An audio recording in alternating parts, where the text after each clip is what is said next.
కొంచెం డిఫరెంట్ స్టైల్‌లో ట్రై చేద్దామని చికెన్ ఇట్లా ట్రై చేసినాననమాట. అండ్ ఫస్ట్ అయితే నేను గ్రైండ్ చేసి పెట్టుకున్నాను అనమాట. టమాటా, ఆనియన్స్ అండ్ అల్లం వెల్లిగడ్డ పేస్ట్ అండ్ ధనియాలు, కొంచెం షాజీరా కూడా మొత్తం కలిపి ఫస్ట్ పేస్ట్ చేసి పెట్టుకుంది. ఆయిల్లో అయితే ఇట్లా ఫ్రై చేసుకున్నాను అనమాట. పచ్చిమిరపకాయలు అండ్ బిర్యానీ ఆకేసిన తర్వాతకి ఈ టైప్లో వేసి చూడండి. గ్రేవీ అయితే మస్తు టేస్టీగా ఉంటుంది. మళ్ళీ ఇట్లా వేసుకొని తింటారు అనమాట మీరు.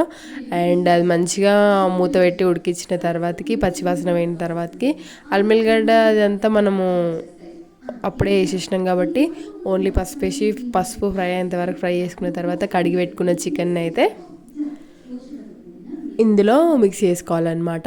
అండ్ చికెన్ మంచిగా ఉడికించుకోవాలన్నమాట. ఒక 5 మినిట్స్ వరకు మూత పెట్టి ఉడికించిన తర్వాత ఇందులో కారం అండ్ తగినంత ఉప్పు వేసేసి ఇందులో నేను గరం మసాలాకు బదులు మిరియాల పౌడర్, పెప్పర్ పౌడర్ వేసిన అనమాట. టేస్ట్ అయితే మస్తు ఉంటుంది. అండ్ మూత పెట్టి మంచిగా ఉడికించుకోవాలన్నమాట. అండ్ ఈ స్మెల్కి అంతా ఇల్లంతా ఒకటే వాసన అనమాట. అంత మంచిగా వచ్చింది టేస్ట్ అయితే. చాలాసేపు ఉడికించుకోవాలి. నేను కొంచెం గ్రేవీగానే ఉంచుదామని చెప్పి చాలా వాటరే పోసిన అనమాట. అన్నంలోకి గ్రేవీ బాగుంటుంది కదా, ఒక పక్క అన్నం కూడా అయిపోతుంది అనమాట.